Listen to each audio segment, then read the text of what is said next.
And we are live with Dr. Josh Starr, CEO of PDK International, former superintendent of the Montgomery County Public Schools, and just a respected expert in the field of education, which is what I like to tap into on this broadcast. People smarter than me who can help me understand the world. I have questions when I think about education and where we're at. And I don't have lots of answers. Right. I have answers I think I do. But Josh, thank you for coming on this morning. My pleasure. Thanks for having me. Looking forward to having a conversation. Well, you're particularly well suited to help me out with a couple of things that I'm thinking about. One is just educational leadership in general. Is it viable as it always has been? Is it an attractive role to take to lead districts, to be a superintendent, to be a principal? Just where do good leaders come from? I have these questions around, is the job too politicized to even do anymore?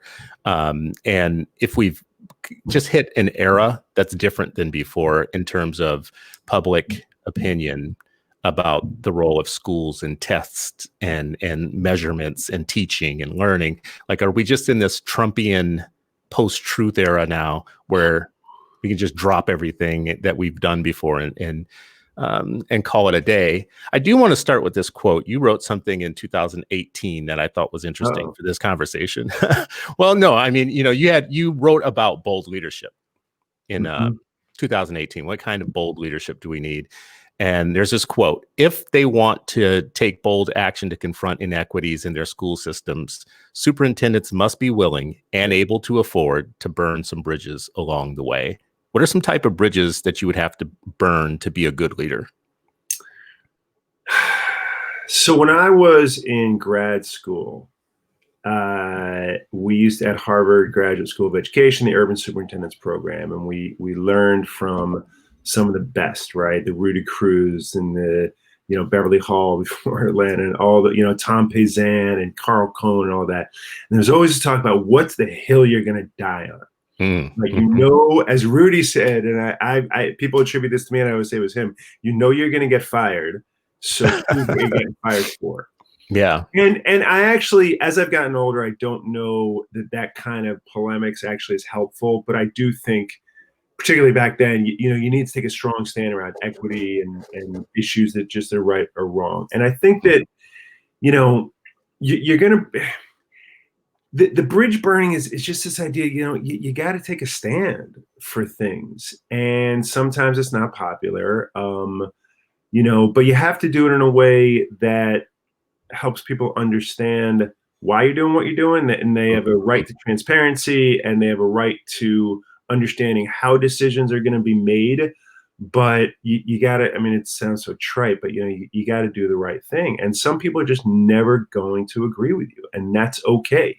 And I think some leaders do, either they have the false impression that you can somehow develop a process where everyone's going to agree, or they're not able to sort of brook the discontent that folks will, that will emerge. And the problem is, I wrote another piece about most people are silent but reasonable. The fringes dominate, and that's what we see out there more and more now. The fringes dominate, and the listservs, the citizen reporters, citizen journalists, the Facebook posts, the frenzies that emerge on the frenzy that emerges on the fringes tends to dominate the discourse and influence the politicians. And that's, that's where a lot of the problems kind of stem from in how you lead public education systems. You mentioned the idea that if you're doing the bold work, you're going to get fired. It's a stereotype, or it's a truism, or it's a, it's a flagrant thing that you've heard in the past people say, but where's the grain of truth in that? Do you really have something to be worried about as a superintendent if you really are ready to stand on a hill and die on it? Yeah, you do. You do. Look, there's some, and there's some folks out there that are masterful and are able to figure out how to engage their communities and move things along. And then there's some people that I call slash and burn superintendents, right? Who are really good at causing a ruckus and not really good at building systems. And there's always this, you always got to figure out like how far you can push and where you pull, where you cajole, all that kind of stuff. right? And some people can claim the mantle. Well, I got, I did what I said needed to be done, and the union didn't agree with me, or the politics, and they don't really do the work to try to bring people along. So you do have to find the right balance. But there's also structural disincentives for bold leadership, particularly in smaller districts, right? And it's called pensions and families, right? And I talked about this, written about this when I was in Connecticut. You see a lot of superintendents move districts, right? They spend 5 years in this district, 5 years in that district. The pension system is such that you don't want to leave the state, right? For 30, 35 years. So you can't do anything that's going to, be too out there, because you might not get hired by another school board, right? That's one. And the other is families. It can be really hard in a family when you have to either move a lot, or you don't want people saying things to your kids. I mean, I've had that before.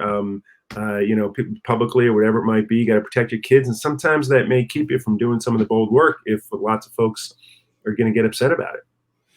Yeah, I've actually said this to Kaya Henderson, who talks lovingly about the job, and she had a above average tenure in DC, but that seems like an outlier to me in some ways. And what I've seen just up close, having been through maybe 4 superintendent searches, is how much of a game it kind of is. Like, the same 16 people are in a pool of the same 20 to 25 districts that are looking at different levels. And everybody has an ambition for a school board to be scrutinizing when they're hiring.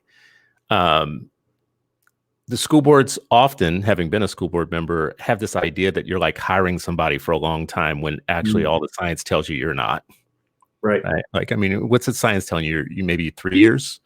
The data are kind of unclear now, right? Because you're still getting some of the big urbans. It's still 3 to 4, but now we're starting to see folks stick around for longer, and they may be there, 6 or 7 or something like that. I think superintendents also are recognizing that it's, we're not in the era of the savior superintendent anymore, right?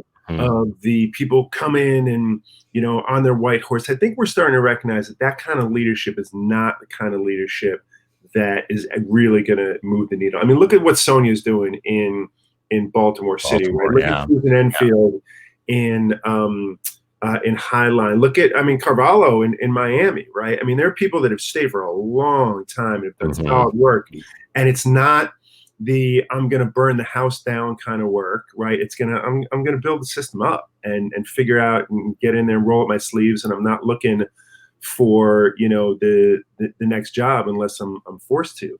And I think there's something to be said for that kind of leadership, because folks realize that collective leadership is a lot more important these days than just being the person out there who's right. I mean, if you're right and all alone, there's no value in that, right? Does it feel like it's honest to say that there aren't as many candidates as you would like in the pool versus number of superintendent jobs that are open?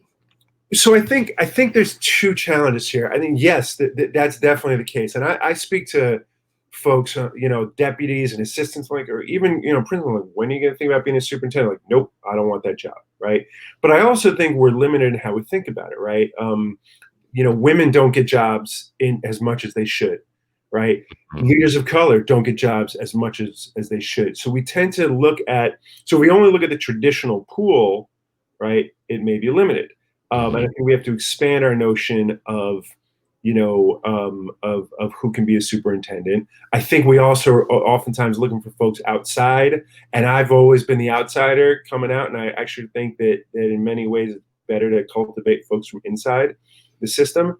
But I think some of the traditional experiences that superintendents have had, you go from the teacher to the AP to the high school principal don't always aren't necessarily the keys to being a great superintendent.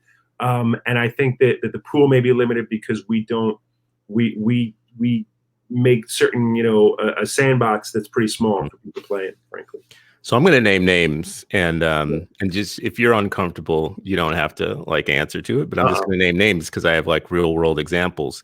Valeria Silva was the superintendent of St. Paul Public Schools. St. Paul Public Schools years ago had Pat Harvey as a superintendent, and then uh, did some great work and left. And there was, some interim folks in between. But Valeria Silva came through the system. She came to the United States, learned English very quickly, became an aide, and rose all the way up from aide to superintendent within the district. Yeah. And she was there only a year and a half, maybe 2 years, I want to say. Someone can correct me if I'm wrong, who's listening and who knows the story better than I do. But, she had her hill to die on was equity. Yep. She had a strong kind of like sense of what needed to be done. And she had been in the system for a long time. She wasn't some outsider. And I can remember coming to us and saying, like, we talk about poverty being the thing, but in our district, Black children in households that are earning $200,000 a year are doing worse than white kids that are poor. So we have a problem that we need to talk about that goes beyond just Black people are poor. And I thought it was a pretty bold thing to say. Anyways, short story is they ran her out of town at a certain point. They paid her $750,000 on her contract just to get her out because she was pushing equity so hard, meaning wanting to retrain people, wanting to bring in experts to help with the unions and others to be partners in recalibrating the racial dynamics of the teaching force in her city. Yep. Couldn't have been more down with the team, came through the system, was a union member, was like an educator, was everything you would want. And they ran her out of town. Matter of fact, they paid her $750K to leave early, which I told her at one point, if anybody ever wants to fire me, give me $750,000. Yeah, right. Like, where have we come to where you can get almost $1 million to leave? I love that kind of fire. We've seen that over and over. Yeah. Yeah. Antoine Wilson in Oakland, the entire time he was there, was harassed. His family was harassed. His kids were harassed. He had to move out of the city because the harassment was so bad. And he moved on to the next city. And of course, because they had people they wanted to be superintendent, they're another problem. I don't want to just like pick on certain names, but we could tell these type of stories on and on and on and on. And eventually I get to the point where I'm like, who would want a job as a superintendent? Yeah. I mean, so I loved being a superintendent. I did it for 10 years. I loved being a superintendent, and I love not being a superintendent. I have been thinking about, I saw something on Twitter this morning about Roosevelt's speech about getting back in the arena. And I have been wondering, do you need to be the man in the arena or the woman in the arena in some ways during these times? But it's a brutal job. And I didn't realize it. And again, I loved it. I mean, I really did. I didn't realize until I got out of it how much it takes out of you and how much you get the crap kicked out of you. You just, no matter how well you're doing, no matter how right it is, it doesn't matter. You're going to get the crap kicked out of you by some folks out there. I can't speak to both Minneapolis and Oakland and exactly what happened there. I do think, though, when we're putting forward an equity agenda, so look, putting forward an equity agenda as a white guy is a lot easier in some ways than as a leader of color. And when I work with teams where there is a superintendent that's a leader of color and it's a white team, I always say to the team, how are you protecting him or her? How are you out front? So it's not the leader of color who's saying, yeah, we got to do this work, because the white people will come for them. We've seen that over and over and over. It's what happens. And, you have to have some degree of interest convergence, which I've, written about as well, that you got to keep the white people happy in some ways when you have an equity strategy, which can feel really icky because you're like, why? But at the same time, they're going to exercise their political power and their muscle in whatever ways they can. And so leaders of color, when they're pushing an equity agenda, have to line up so much power behind them that sometimes feels like it's going to take, it takes longer than it should. You have to compromise in ways that maybe you shouldn't in order to play the long game. Whereas white leaders can push in, who am I going to piss off? I'm going to piss off my suburban neighbors, and that's fine. So maybe, my kid will get looked askance when they're on the soccer field, but you don't run the same risk as leaders of color in lots of ways. And that's a huge political challenge when they're trying to lead an equity agenda. And even when I did the detracking work when I was in Stamford, It took me 4 years before I finally publicly ripped the Band-Aid off and said, okay, this is what we're doing. I built up to it. People knew what I was doing, but I didn't start with it, right? Not publicly. It wasn't until 4 years later that I said, okay, now we're detracking, right? We're going to stop segregating kids in classrooms. Because you got to line up all the pieces of the system. And that's hard work. And some folks, they want to see immediate action. These systems are so complex and entrenched that it's hard to turn them around quickly. It really is. I mean, is that an argument against districts in the first place? It's kind of a flippant question. Let me set that question up a little better, because I do have a question about, is it an argument? Like, if I were to have Andy Smerrick on today, who I respect and have read for years now, in terms of this really kind of brutally provocative idea about maybe districts are just too administratively restricted in ways of which they never will be fixed. But you just mentioned detracking. Detracking is such one issue that has so many politics behind it that that could be your year working on that. Now, say you're a superintendent, more than a year, a couple of years, right? The politics around the parents who think that you're lowering expectations for their kids. They're not going to get in Harvard anymore because you've got those other kids in the class with my beautiful kid who's so smart. So you can burn up a lot of political capital on that one issue. But what if you have like 5 issues like that? Like, you don't know how to teach reading in your district. You have math wars in your district. You have a curriculum adoption process that's going haywire. You have 3 or 4 board members that are completely crazy, just nuts, and go out and say weird stuff to the public all the time. And and detracking and now boundary changes. My favorite one. Yeah, that you're describing the work I did in Stanford. Okay, like, literally all of that at once. It's too much. Yeah, Josh, it's too much. It's like too much at once. Yes and no. I mean, it is what it is, right? You do have to space it out. When I first got to Stanford, back in 2005, I didn't know anything. I was 35. Like, I didn't know a thing. Yeah, but I mean, I can't say I didn't know a thing. I did, but the district was going through a boundary changing process because of the voluntary integration policy. Very, very diverse district. Every school is supposed to be within 10 percentage points within the district average of minority students, right? So it's always redistricting. We had to put that on pause. I did a whole curriculum overhaul, but that was my entry point into the detracking work. Right. So I focused all our detracking efforts not on who sits next to whom, but on what kids are learning. So our curriculum policy, we actually had a PDK audit done at the time. It's kind of funny to think about it now, to show that there were like 150 approaches to teaching literacy amongst 12 elementary schools. I turned it into a curriculum issue and a standards issue. And No Child Left Behind actually gave me great cover, because I said, look, our white kids are doing great. Our Black and Latino kids aren't. What's up? What are we teaching them? And then, you realize, kids are being segregated. So it's an entry point into this larger question of not who sits next to who, but what are we expecting of our kids? And is that equally distributed amongst all kids? And then what supports do we have in place? So the challenge for leaders becomes the narrative question, right? You're going to have to do all of it. And even if you plan for all of it, you can only plan for 65, 70%, and then stuff happens like COVID, right? So you have to create a narrative and a framework for people to understand the larger picture of what you're trying to do. And that way your decisions around all these different issues, whether it's redistricting, where you're going to cite a new school, opening up access to AP courses, becomes part of this larger vision and narrative that you have about the kind of experience you want your kids to have and the kind of community you want to have. That's the challenge. And frankly, that's one of the things I love about being a superintendent, is kind of helping people understand how it all fits together. I'm wondering about the sustainability of that role.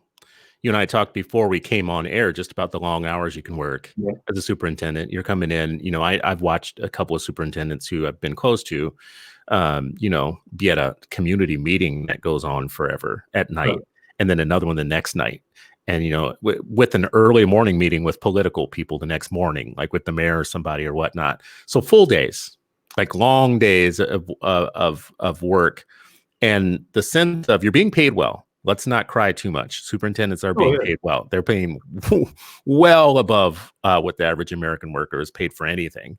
At the same time, it's pretty taxing. Like if you have a family or whatnot and a marriage, and someone says, you can come work 12-hour days and be called names, be Right. stopped in the grocery store and asked why you want to destroy public education um, by people of every stripe, be uninvited to certain meetings or whatever. I keep going back to: are you setting the role up for not always having the best pool of people who want to do it? Um, the Yeah. pool to me matters. The pool matters. The pool matters. I think there's another huge issue on just preparation for it, and the real lack of great preparation for being a superintendent. When we say in leadership, I mean Mhm. professional learning and education in general leaves much to be wanted. But yeah, so it's interesting that for me, I feel really fortunate that I did it when I was younger, because it was all my wife and kids sort of ever knew, in some ways, and we structured it so that my wife had support from her family, from her mom and stuff. Um, and I did a really long commute when I was in Stamford in order to create that. I commuted from Brooklyn to Stamford every day. Mm. And you create those structures, and I feel like I had the energy. I mean, a lot of guys and a lot of women, do it now. They have tons of energy and they're out there all the time. You feed off that, right? You have to be someone who wants to be out in the public, who wants to be doing that kind of work, wants to be a public figure. But a lot of superintendents also don't do that. I mean, not every superintendent goes to those meetings. They go to board meetings, but they're not doing community forums. They're not out and about. They're just kind of doing the work of administering. Um, I don't know what the status of the pool is. I think when there's a job open, you get a lot of applicants. Whether they're the right applicants who want to do it for the right reason is a Mhm. different question. Mhm. But just going back to what you were saying earlier, Chris, like, so I respect the hell out of Andy Smarrick, of course, is much smarter than I am when it comes to some of these issues. I don't know what an alternative, though, to district looks like. Mhm. Right. Mhm. And, David Lavery, a historian, wrote a piece for us just a couple months ago about in defense of bureaucracies. And in some ways, the bureaucracies, if you can actually rewrite the rules, which we did in Stanford, right? I'm doing some of that work in Montgomery County too. Like, if you can actually rewrite the rules, you can use the machine towards the right purposes. The question is the politics of it, and whether the school Mhm. board and the local funding authority has people on it that are actually going to support the right work and not just their political futures. And that's where the rub is. It's not the district and the leaders in the district as much, although I mean sometimes certainly can be, as much as it is the political context under which it works and how difficult it can be to move that. Well, I mean, unpack that a little bit. What the political, teams, I don't know what you would want to call it, are the bureaucracy. That is what bureaucracy is. It's sets of people that have interest in their administrative part of the beast. So I guess when I say that, I'm thinking about bargaining units. For instance, we had 16 bargaining units. I can remember one bargaining unit was one guy. There was only one person left in the entire union, and that was the guy who fixed our violins for us. And we couldn't outsource the violins because Right. he was a union. He was a union of one. We had Yep. 16 bargaining units. But if our superintendent wanted to turn left or turn right on anything, it wasn't like one set of people that it would require to get through to make it happen. And Right. there was a little bit of jealousy of non-district schools who could just quickly on a dime get all the team together and turn to pivot, which you can't do in a big bureaucracy. Right. I mean, I actually yeah. So when you say you can't see you can't see an alternative like Yeah. Smerrick can. Smerrick sees an alternative vision or whatnot. Does that still mean though we should stick with what we have because we haven't figured out what the alternative is yet? Well, I mean, people much smarter than I am will figure out what we can do in the absence of districts, right? I mean, I don't, that's like I, it's 23 years in public schools. It's like all I know, right? I'm limited in my thinking around this stuff. And I always try to figure out like the pragmatics of making what we currently have work better for more kids, Mm-hmm. while other people think about what can be different. It's just not how my mind works, particularly because I'm so frustrated by how folks aren't using the levers that they have at their disposal to make things work immediately. Like you can immediately do things that'll serve kids better Mm-hmm. than we currently do, while other people reimagine what the system could look like and what an alternative system could look like. Right? So what are some of those things? What are some of the immediate things, the low-hanging fruit that we should be doing? So I'm fascinated by the work that folks are doing around equity now. That is all around the absolutely necessary piece of raising people's consciousness, helping people understand the role of institutional racism that exists. All really important, right? They're drafting great language. They are doing powerful work. To yes, wait a second, we understand this racism in our schools. And then I asked them, okay, so who assigns teachers to kids? I'm like, well, the principal does. I'm like, okay, how do you know that your best talent is going to the most vulnerable kids? Well, the principal does it. Who checks it? Right. So that right there, if you assign your most effective teachers to your most vulnerable kids, that is a clear equity stance you can take. That all it requires is you use your teacher evaluation data, like assume that your evaluation data is robust, right? I mean, and we could argue that up and down, but assuming you have good data in place, I mean, that's true. You're hitting on all kinds of right? problems And you right can, now, right? yeah, right. So if your evaluation data is good, Mm-hmm. right, and say, okay, Chris, you're the principal of such and such school. How did you assign your teachers? To show me the evidence, right? That's one thing. Curriculum is clearly, I mean, curriculum, professional learning are things you can do. Opening access to advanced courses, right? Looking at all the, like there are things, there are rules you can change within how you currently construct your day and your schooling, right? That will change that will change what kids experience, and you can point to evidence of folks who do that kind of work, right? I mean, again, I keep pointing to Sonia, but like, look at what Sonia's doing around curriculum. Mm-hmm. That's a decision. Let's look at what kinds of books kids actually are reading. Let's look at what they're exposed to on a daily, and then let's change that. That's a bureaucracy. That's a procurement issue, right? There's a decision-making process. It's a policy issue, perhaps. You can use the tools of bureaucracy to say, no, I'm going to purchase a different kind of book for my kids, right? Or I'm going to implement, this 1619 project, whatever it is, right? Those are decisions you can make within a bureaucracy, while Andy and those folks do the really important work of envisioning what a completely different kind of system would look like. How important are school boards? Well, let me back up just a second. When we talk about school reform, we often talk about the teachers as the central point of change, right? Right. I kind of believe that the teachers are very important, and I think we have this running argument of, a teacher is responsible for very little of student achievement versus outside factors and all that. So let's just put that to bed for a second. The whole teacher thing. We rarely talk about principals, and we're talking about superintendents right now. We rarely talk about that, but we really let school boards off the hook for how competent they are.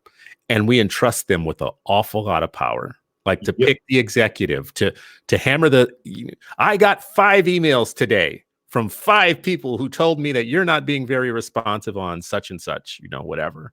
How much more should we be thinking about school boards? And do you have a position or an idea of whether they should be appointed or be elected? So I have to answer this question thinking about whether I ever want to be a superintendent of schools again. Right. I have written about this, and I've written that my argument is that school boards should be appointed. They should be appointed for 6-year cycles and off-year elections, and they should be appointed according to roles by the funding authority. So there's 2 different. One is, look, I've met and had some school board members who are amazing, who have lost friends, who have gone to the mattresses for the right things, who have done all the right things in support of equity, in support of me, I mean, and I've had the opposite. I've had school board members that have been an absolute nightmare, and they just have their own individual political, idea. And they, again, some of these people who get elected, they've been on the fringes to begin with, and then they get elected, right, to the school, but to the school board. It's crazy.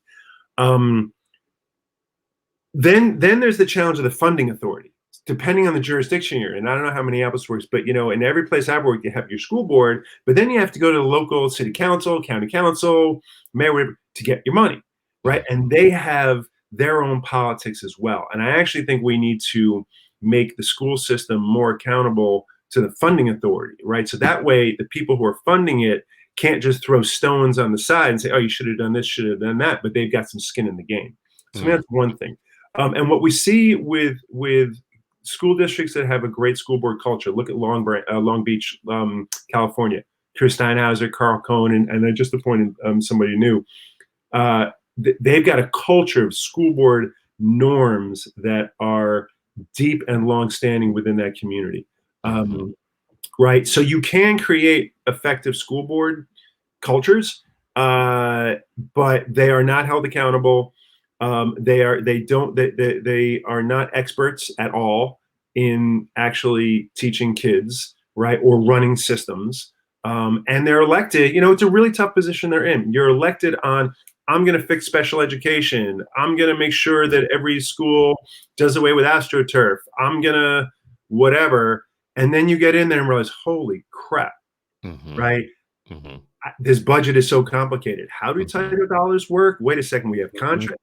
Right, and it's also, and I'll just stop on this. It's the only elected position in a local jurisdiction that does not do constituent service. If you're your local county council person, you call and say, "Hey, there's been a pothole outside my house that hasn't been fixed in a month. What's going on? Right? How come they don't pick up my garbage anymore? And whatever it may be," and you get a response. When you're a school board member, you actually say, "Well, that's kind of not my job. Did you talk to the superintendent? Did you talk to the principal?" And you act as a body. It's a very difficult position to be in. And I've seen some really bad behavior on the part of a lot of school board members in my time. And I've also seen some great, behavior by school board members.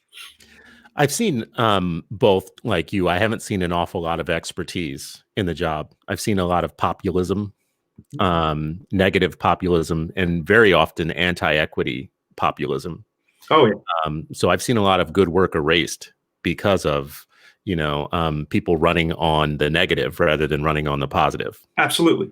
Yeah, absolutely. I mean, I look at what's going on in Montgomery County right now, right? Because they're talking about boundary analysis. So the school board election is all about the boundary analysis and this fear that people have that, oh my gosh, the schools are going to become worse because they're going to be they're going to be integrated in some ways. And it is, I mean, it happened to me when I was in Stamford. It's going on now in my backyard, and it's ridiculous. It's interesting you bring up Montgomery County, and way more than I'll ever know about it. We had a guy come in named Don McAdams years ago. He wrote a book called What School Boards Can Do, Reform Governance for Urban Schools.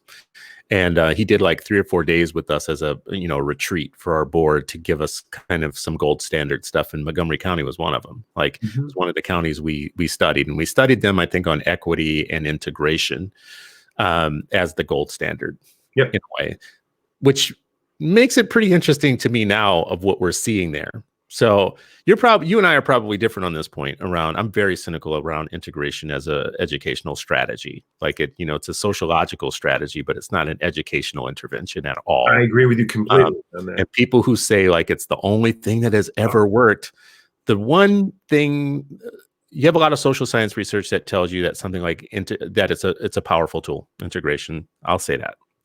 At the same time, when you say things like it's the only thing that has ever worked, my response is it's the only thing that could do good that really doesn't work over time because of the politics. Yeah. So it works for 10 years until housing patterns change a little bit, or you get a new construction site with these new houses over here. And then all of a sudden there's a political reason to vote out the people that don't want to do what you want them to do. And that's like Wake County. And other places that had like amazing integration plans that you vote people in and they get rid of it, and that's that. What's Montgomery County's story from how do you get from being a gold standard to being the mess that they have right now? Well, let me first say I'm actually in complete agreement with you about the integration issue, and it is a huge challenge, particularly as a white leader around this conversation. And I had that challenge when I was in Stamford, when I said, and I probably shouldn't have, I said, well, wait a second. Can't we provide really great education in neighborhood schools, even if there are a lot of black and brown kids? And it was, no, no, no, no, no, you can't do that. You have to integrate. Right. It was just sort of a thought experiment question. And, look, Rick Kallenberg and Hallie Potter, very good friends. I support their work, love what they do. But I always say to them, so look, guys, I don't understand how you can talk about integration without and desegregation, because it's two different things, right? It's desegregating schools, it's integrating classrooms, without talking about the instructional program that goes along with it and what's going to be different for kids. It's not just about who sits next to whom. And I'm very frustrated at the absence of conversation about the teaching and learning that needs to happen when you're trying to support kids to achieve a higher standard than they were exposed to before. So I'm with you on that completely. And well, I mean, I won't even go into like pre-Brown stuff and all that sort of stuff where we saw very different. So like part of the challenge with integration and desegregation conversations, we don't know the counterfactual. If we actually provided neighborhood schools with a whole bunch of vulnerable kids with the resources they deserve and the teachers they deserve and the facilities they deserve and all that, would we see higher achievement? And if we would, then would we be talking about integration somehow exposing black and brown kids and poor kids to the white norm is going to just be better for everybody, right? We don't have enough of the counterfactual to be able to countermand that argument, and that's a huge frustration on my part. So look, I mean, when it comes to Montgomery County, it's really hard for me to talk about it in lots of ways, Chris, like that, because I try to. And I don't want you to beat up on them. Like from a 10,000 foot view, I would hate to have you because you weren't. So I think it's a couple things, right? So I give my predecessor enormous credit for taking a very clear problem and enormous resources, right, and designing a system that built on the culture and the structure that existed, right? A culture of progressivism, a culture of top-down kind of conservatism. They had a lot of money back then in 99, 2000, and a clear problem. No child left behind. Boom. Everybody saw it. AYP, get there, organize systems and structures, put them in place, get there. I followed the playbook in Stamford. I read, Stacy Childress and Dave Thomas's book on Montgomery County. We followed it, and it worked, right, in other places. And then things changed, right? Realized that there was no real strategy for the chronically underperforming kids. The bubble strategy only gets you thus far and so far. And there was no real strategy for recognizing that there needed to be deep community engagement work. There needed to be realignment of social services. There needed to be a better strategy for chronically underperforming kids, much more vulnerable kids and families. Then Common Core happened, and that whole transition, right? And now we're in a different place, right? And I think it goes back to what you said in the very beginning. Folks are so much more polarized now. They're unable to even listen to somebody with a competing point of view, and they're so afraid of, white people, I should say, are so afraid of what's going to happen if their child does not get every possible advantage in the world. And it's making our kids crazy, and frankly, it's making our adults crazy. So actually, I think it's making your kids successful. I think it's the thing that creates pipelines of white people to lord over all of us. The incessant, obsessive will to power of white parents is actually a completely valid instinct to maintain white supremacy. And whether we if we want to we really don't like to talk about this on the left, because we don't like to imagine that there are Obama voters who would vote against equity when they do it all the time. They do it all the time. To look at It's all the I would have voted for Obama a third time people at Facebook pages who are saying we can't redistrict. You're going to send our kids out. You're going to right all that kind of bull. Yeah, sorry. Yeah, well, I mean, and you, once you're in the inside and you're getting the emails from people that you know to be like the public liberals, like they have all the fundraisers for Keith Ellison and they do all the right things, you know, for Obama when he was running and whatnot, and they're sending you email as a school board member that says, if you make my kids go to school with those kids, I'll pull my kids out and put them in private school. So I will say though that and look, this is anecdotal. This is people I know, but this goes back to the silent but reasonable thing. The fringes dominate, and there are a whole bunch of regular old white people who just are like, yeah, you know what? Sure, I'd actually like to see some more diversity in my schools. You know, I don't understand how it's going to happen. I don't understand the disruption. You got to explain it to me. And no, I'm never going to get out there and say anything because, you know, I don't want to stick my neck out. But there are more reasonable people than not. They're just silent on the issue. And that's the challenge. You know, I always tell the story when I was in Stamford, three of my greatest allies, were white upper middle class women who lost friends over supporting the detracking work. I mean, they literally lost friends over it. And they went to bat because they knew it was the right thing. And I kept saying, man, can you please get more people so that the fringe who are, you know, running for the school board against the detracking work and all that kind of stuff, you know, they don't dominate. Like, we're trying, but just people, you know, they'll listen to us, but they're not going to go out there and stick their necks out. So there are a lot of people like that. They just want a reasonable explanation. And they want, you know, they want to understand what the impact's going to be on their kid. I think you're more of an optimist on that point than I am, but I'll take it, you know. Well, both things can exist at once, right? You can have and I don't believe in this silent majority of good white people when it comes to education politics in local school districts. I actually don't. I haven't seen that necessarily. What I've seen is the silent majority that actually, no, let me change what I'm about to say.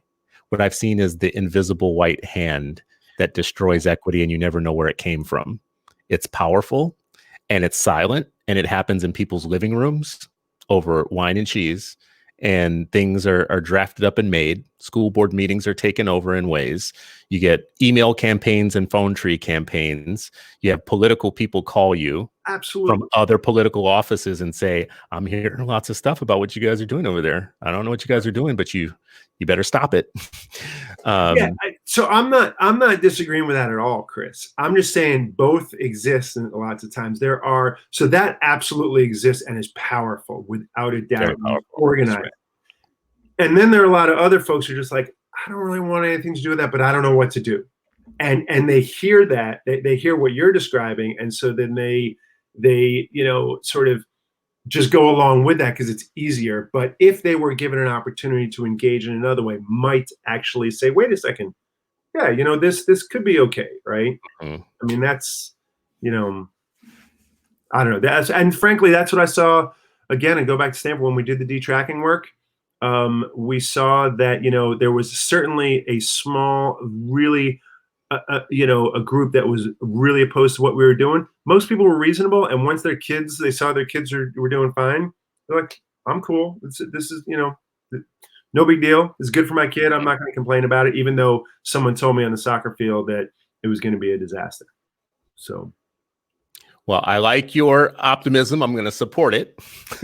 I'm going to support it because I just feel like I've become cynical over time, and I want to be optimistic. I'm a Christian. I want to feel like there's good news and there's gospel, which leads me to another point where you're an expert, where I want to talk about this. I want to exercise some of my demons here. Right. I have been looking for what I call the achievement gospel. We have all the bad news, but I want to know what the good news is. That's what gospel is. Gospel is good news. So I want to know what the achievement gospel is. And I want it to be science-based or evidence research-based, so people can't decide whether what I want to stop happening in education is people telling you that you can ingest Clorox and it'll kill a virus, right? And that's the analogy that we have in education right now all over the place. We really do have that going on. Yep. So what I want is the good news. What really does, if Black kids are learning somewhere, tell me about it and, you know, what's happening. But let me back up, because PDK does a poll every year. Yeah. of teachers. And I feel like teachers are one of, I'm a little bit sick of the part of when we get to teachers, because it feels very much, and you're going to push me back on this, and I love it, feels very much like a grievance culture, a martyrdom culture. Middle class, white people, mostly women who are college educated, who lord over an entire profession that is, I think, by the public polls that we see, pretty well respected. Actually, to be very honest with you, poll after poll after poll says Americans actually really do believe in Yeah. their teachers Right. and trust them. And poll after poll after poll says that teachers say that they don't feel enough love. They don't feel it, right?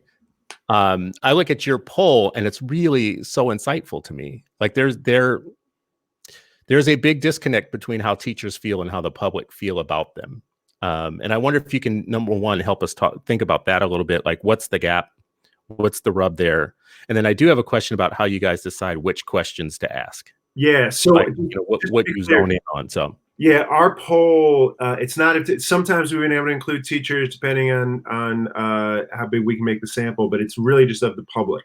We have, over the last couple of years, we were able to raise some money to increase our sample size, so we were able to include teachers, but it's really of the public. So with some, let's just on that point though, with some feedback from teachers, like I'm seeing here about half of the teachers believe that their community values their work a great deal, but right, last year, yeah.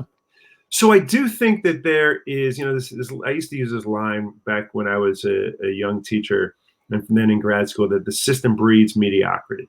And in some ways it does, right? And I do think, look, you have 3.7 million teachers, and like anybody else, you're going to have some great ones, you're going to have some terrible ones, you're going to have a lot of people in the middle. I do think there is a woe is us type of culture, and part of that is because the way the media, look, remember when Chris Christie used to go around saying, yeah, I would punch Randy Weingarten in the nose, and that was completely acceptable, right? Yeah. It's completely acceptable. Somehow teachers are the worst thing ever. And again, I'm limited in my thinking. I think about systems, and I think about how school boards and superintendents and central offices and principals are really the most important person in the system, how they're supporting great teaching.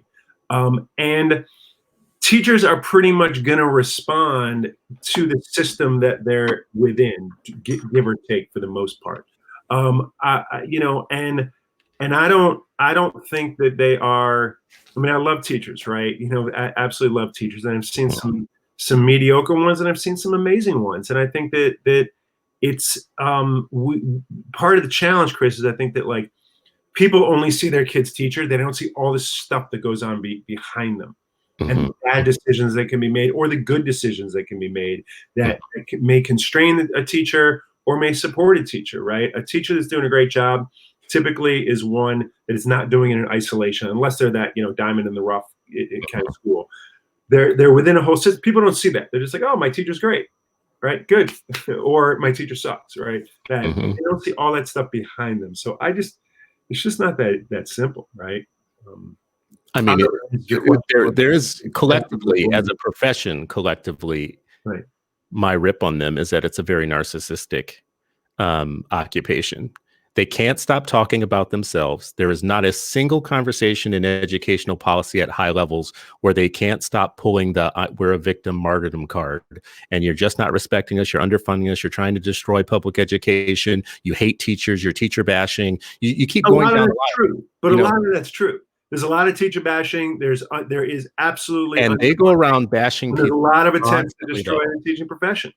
Right? Well, but what you just did exactly what I think we need to get out of, which is they can never be wrong for anything. Oh, I don't agree with that. They can never be wrong for anything. Almost every conversation we have about them, the bad guy is going to be somebody else. And it's like that family member who knows why everybody else is wrong, but they never, like, here's the thing that I would like to see with the teaching profession. I would like to see them start proposing more things than they detract from.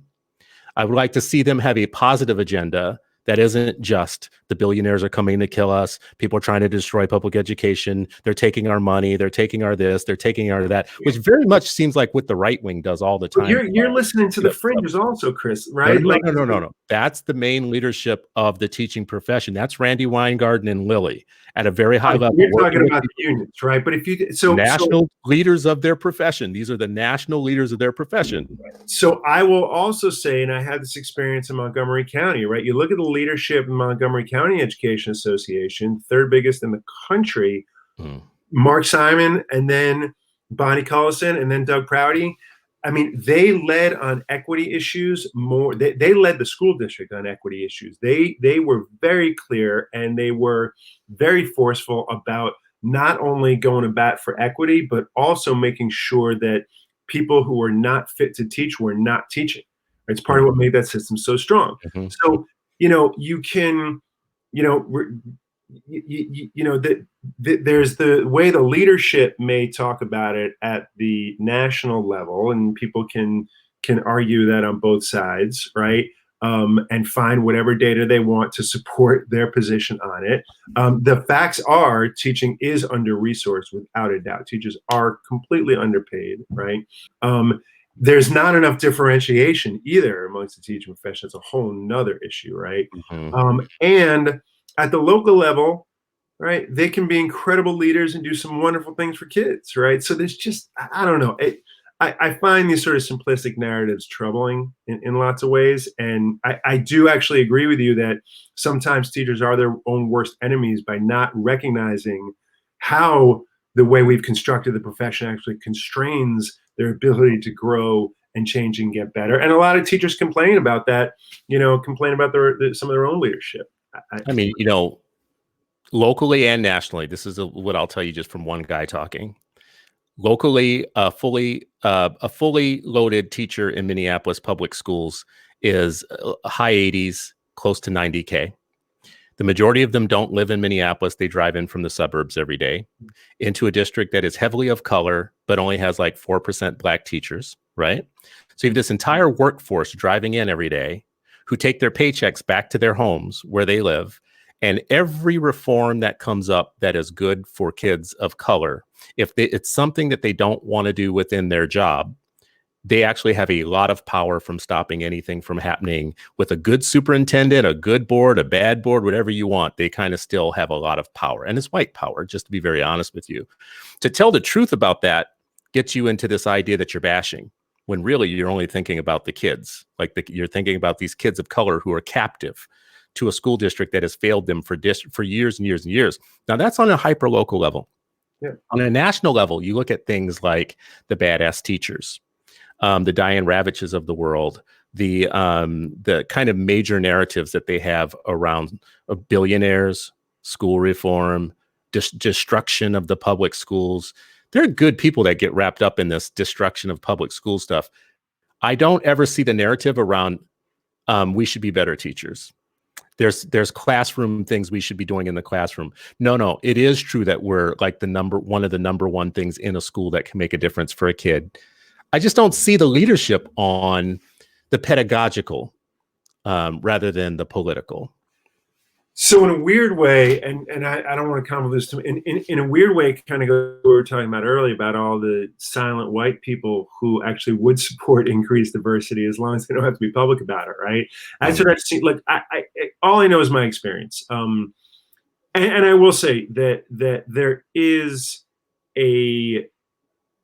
there has been a concerted effort by wealthy people and big businesses to try to destroy public education over the last 20 years. We've seen it in a whole bunch of different ways. You're going to kill me, Josh. Really? Come on, we get to the good stuff towards the end, right? Do you really believe that? Do you really believe that? Like, that wealthy people wake up in the morning because they're wealthy? No, and they think, I don't think wealthy people wake up in the morning, but I think there's definite interest in trying to break up the public school systems, right? And we see what's gone on with some of the people who are behind the union bashing, right? That goes on, the attempts to destroy unions, right? And we just see how people have made the money off of public schools, right? And have hurt kids. We see how some of the charter laws in Michigan and Ohio and Florida, places like that, have hurt kids, right? So you got to own that stuff too, right? You look at even the incentives around spending federal dollars is all around the marketplace, right? I mean, people are getting, so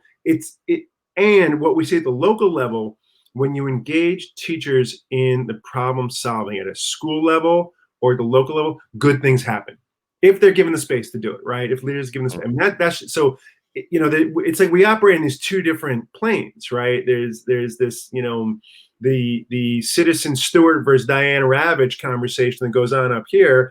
And then there's just principals and teachers trying to do good work for kids that's happening throughout, 14,000. But you just misaligned. You misaligned the thing. Diane Ravitch is a millionaire who sent her kids to private school. Citizen Stewart is a parent of several kids in a historically racist school system, who's trying to produce kids who don't have their culture stripped of them, and we've got a 500-year problem with the system itself. So those actually aren't even two parallels, right? Those aren't even. I'm talking about a very powerful white organization.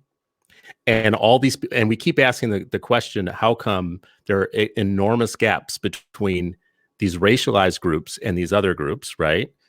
And there are lots of reasons for that. Some of them are sociological, history and culture, but in the schools that have served all kids well, typically what you see in my experience and what we see in the research is teacher leadership, teacher engagement, right? Teachers who are really learning together, they're collaborating, they're involved with great leaders, they're involved in making decisions that are going to help kids, right?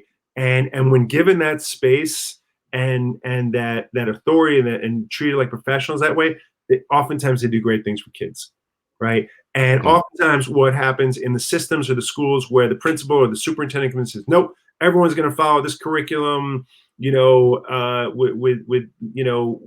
they don't get the learning they need. And I'm not against curriculum, of course, but they're going to follow this program, right? And if you don't do it, then we're going to, monitor you and we're going to fire you. And it's because you did something wrong. That's when things don't work out, right?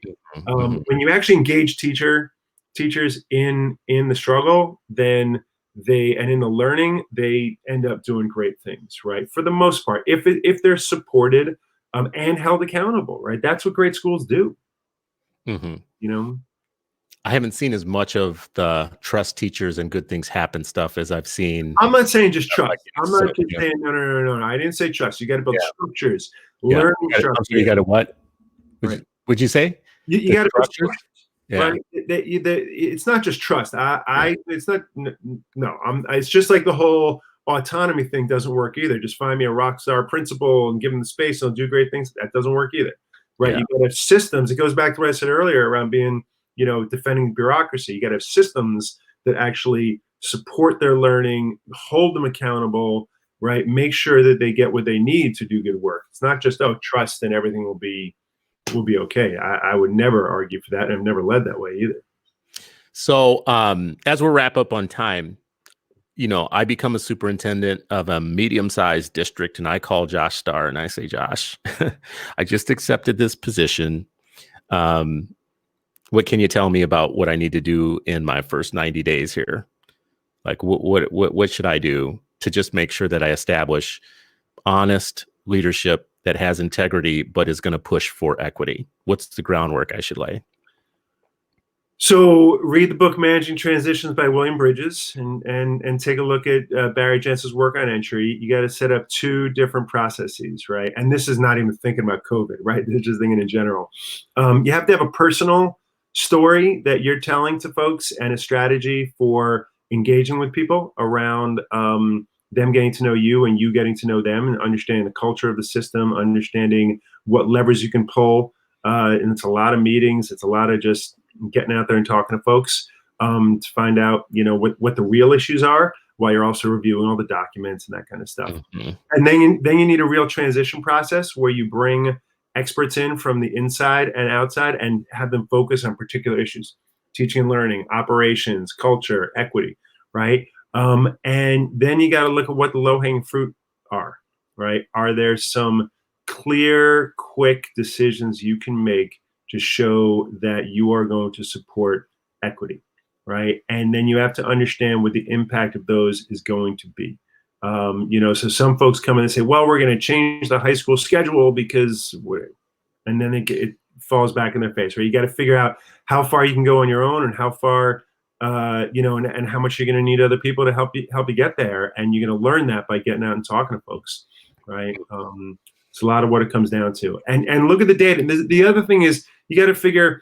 Where I always ask people, tell me like what the 3 or maybe 5 indicators of health are in your system, because every school district has like tons of data and tons of plans. Tell me what like the 5 are, right? 3rd grade reading, right?